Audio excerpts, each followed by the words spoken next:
जय माता दी दोस्तों, कैसे हैं आप सब। दोस्तों बात कर रहे हैं 10 और 11 दिसंबर की कि ये 2 दिन मकर राशि वालों के लिए कैसे रहने वाले हैं। इन 2 दिनों में मकर राशि वालों को क्या खुशखबरी सुनने को मिल सकती है, किन बातों में इन्हें सावधानी रखनी चाहिए। तो इन 2 दिनों का राशिफल जानने से पहले हम इन 2 दिनों का पंचांग जान लेते हैं। 10 दिसंबर 2024 दिन मंगलवार रहेगा। मार्गशीर्ष माह शुक्ल पक्ष की 10वीं तिथि जो 3:45 तक रहेगी। उसके बाद एकादशी तिथि प्रारंभ हो जाएगी। व्यतिपात योग रहेगा जो 10:02 तक रहेगा। उसके बाद वरयान योग प्रारंभ हो जाएगा। उत्तरा भाद्रपद नक्षत्र रहेगा जो 1:31 तक रहेगा। उसके बाद रेवती नक्षत्र प्रारंभ हो जाएगा। चंद्रमा मीन राशि में अभिजीत मुहूर्त का समय रहेगा 11:53 से 12:34 तक। तवकल का समय रहेगा दोपहर 2:49 से 4:07 तक। अब बात करते हैं 11 दिसंबर की। 11 दिसंबर 2024 दिन बुधवार रहेगा। मार्गशीर्ष माह शुक्ल पक्ष की एकादशी तिथि रहेगी जिसे मोक्षदा एकादशी कहा जाता है। वरयान योग रहेगा जो 6:47 तक रहेगा। उसके बाद परिध योग प्रारंभ हो जाएगा। रेवती नक्षत्र रहेगा जो 11:48 तक रहेगा। उसके बाद अश्विनी नक्षत्र प्रारंभ हो जाएगा। चंद्रमा 11:48 तक मीन राशि में, फिर मेष राशि में आ जाएंगे। राहुकाल का समय रहेगा 12:14 से 1:32 तक। 11 दिसंबर 2024 को एकादशी रहेगी और इस एकादशी को मोक्षदा एकादशी के नाम से जाना जाता है। और इस दिन शुभ योग भी बन रहा है क्योंकि इस दिन वरयान योग रहेगा और इस योग में पूजा करने से हमें मनचाहे परिणाम की प्राप्ति होगी। ऐसा कहा जाता है कि मोक्षदा एकादशी का व्रत करने से हमें पापों से छुटकारा मिल जाता है और हमारे जीवन में सुख शांति आती है। साथ ही साथ इस दिन पितरों के निमित्त तर्पण करने से उन्हें परम धाम का वास भी प्राप्त होता है। ये भी कहा जाता है कि इस दिन गीता का पाठ करने से और उनके जो उपदेश हैं उन्हें अपने जीवन में उतारने से भी मोक्ष की प्राप्ति होती है। हमारे शास्त्रों में मोक्षदा एकादशी को मोना एकादशी या मौन 11 के नाम से भी जाना जाता है और यह तिथि पितरों की पूजा के लिए भी सबसे महत्वपूर्ण मानी जाती है और इस दिन दान दक्षिणा देने से भी हमारे पितरों को मोक्ष मिलता है। तो इस दिन आप पूरे विधि विधान के साथ भगवान विष्णु और माता लक्ष्मी की पूजा अर्चना करें, उन्हें पीले फल और भोग अर्पित करें। विष्णु सहस्रनाम का आप पाठ करें और अपने पितरों के निमित्त आप दान अवश्य करें क्योंकि इस दिन पितरों के निमित्त दान करने से सुख समृद्धि की हमारे घर में वृद्धि होती है। और इस एकादशी के पारण का जो समय रहेगा वो 12 दिसंबर को 7:05 से प्रारंभ होकर 9:09 तक रहेगा। तो इस दौरान आप अपने व्रत का पारण कर सकते हैं।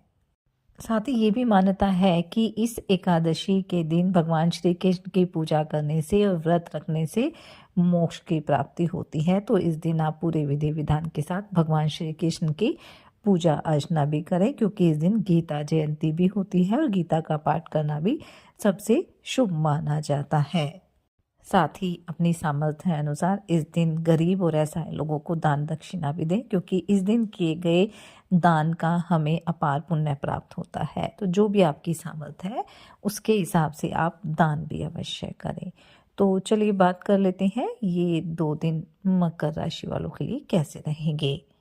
ये 2 दिन मकर राशि वालों के लिए लाभकारी रहेंगे। इन 2 दिनों में आपको आपकी मेहनत का काफ़ी अच्छा रिजल्ट भी मिलेगा, अच्छे लाभ की प्राप्ति भी होगी। बस थोड़ा सा आपको समझदारी के साथ चलना होगा। अगर किसी नए काम की शुरुआत आप करना चाहते हैं तो जो भी ज़रूरी कार्रवाई होती है या मन में कहीं ना कहीं कुछ असमंजस की स्थिति है तो उसमें आप अपने बड़ों की सलाह ले लीजिए। बाकी इस नए काम से आपको लाभ की प्राप्ति होगी क्योंकि समय आपके लिए अच्छा रहेगा। अगर कोई लंबे समय से आपका काम रुका हुआ था तो उसके भी पूरा होने की प्रबल संभावना इन 2 दिनों में रहने वाली है। वहीं नौकरी पेशा लोगों के लिए भी समय अच्छा रहेगा। उच्च अधिकारियों का पूरा समर्थन आपको मिलने वाला है। आपके कार्यों से काफ़ी खुश भी रहेंगे आपके जो अधिकारी हैं, और इसकी वजह से आपकी प्रमोशन की भी बात हो सकती है, लेकिन कहीं न कहीं सहकर्मी थोड़ा-सा आपसे नाराज़ रह सकते हैं। इसलिए उनके साथ आपको सामंजस्य बनाना है, और कहीं भी अगर कुछ बात उनके मन में है तो आप उसे क्लियर करें, ताकि किसी भी तरह की गलतफ़हमी आप दोनों के बीच में ना रहे। आपके किसी पुराने मित्र से लंबे समय के बाद मुलाकात हो सकती है, जिससे कुछ पुरानी बातें ताज़ा हो जाएँगी। किसी कार्य की वजह से, चाहे कारोबार का विस्तार करना है या घर परिवार का कोई कार्य है, उसकी वजह से कोई लोन अगर आप अप्लाई करना चाहते हैं तो आप कर सकते हैं, वो आपको आसानी से मिल जाएगा। लेन-देन से संबंधित मामलों में थोड़ा-सा ध्यान देने की आवश्यकता रहेगी। बाकी लाभ के प्रबल योग इन 2 दिनों में बनने वाले हैं। आप अपने घर की सुख सुविधाओं को बढ़ाने के लिए भी काफ़ी प्रयासरत रहेंगे। अपनी शान शौकत पर भी आप पूरा ध्यान देंगे, जिसमें काफ़ी खर्च हो सकता है, लेकिन आपको अपने बजट का ध्यान रखना चाहिए, ताकि भविष्य में भी आपको किसी तरह की आर्थिक समस्या ना हो। पारिवारिक मामलों को अगर आप सभी के साथ मिल बैठकर दूर करेंगे, भाई-बहनों के साथ, माता-पिता के साथ, तो आपके लिए अच्छा रहेगा, क्योंकि ऐसी बातें घर पर ही निपट जाएँ तो ज़्यादा बेहतर रहता है।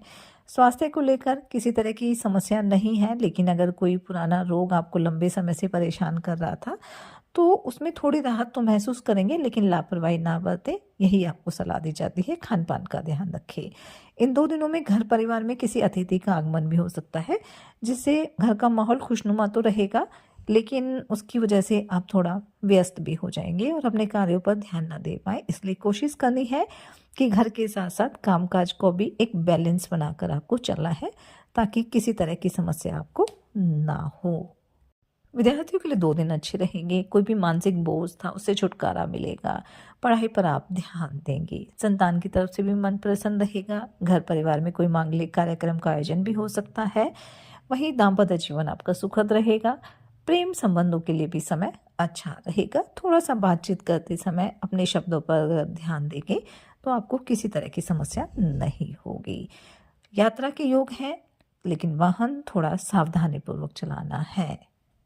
अगर कोई कानूनी मामला भी काफ़ी लंबे समय से आपको परेशान कर रहा था, तो उसमें भी आपको राहत मिलने वाली है। अगर आप राजनीति की तरफ अपने कदम बढ़ा रहे हैं, तो किसी नए पद की प्राप्ति भी आपको हो सकती है, जिससे मन काफ़ी प्रसन्न रहेगा। तो कुल मिलाकर देखा जाए तो ये जो 2 दिन हैं, वो मकर राशि वालों के लिए अच्छे रहेंगे। थोड़ी सावधानी बरतनी है। बाकी समय अच्छा है, इसलिए इस समय का फ़ायदा उठाएँ, मेहनत करें और सच्चे मन से आप ईश्वर आराधना करें। हनुमान जी और शनिदेव की आराधना करें। हनुमान चालीसा का पाठ जरूर करें। मोक्षदा एकादशी रहेगी, तो भगवान विष्णु, माता लक्ष्मी और भगवान श्री कृष्ण की पूजा अर्चना करें। अपने पितरों के निमित्त आप श्राद्ध तर्पण भी करें, दान दक्षिणा दें और अपने बड़ों का सम्मान करें। इससे आपके जीवन में सदैव खुशियां बनी रहेगी। ये 2 दिन आपके लिए मंगलकारी रहें, शुभता भरे रहें। इसी मंगल कामना के साथ जय माता दी।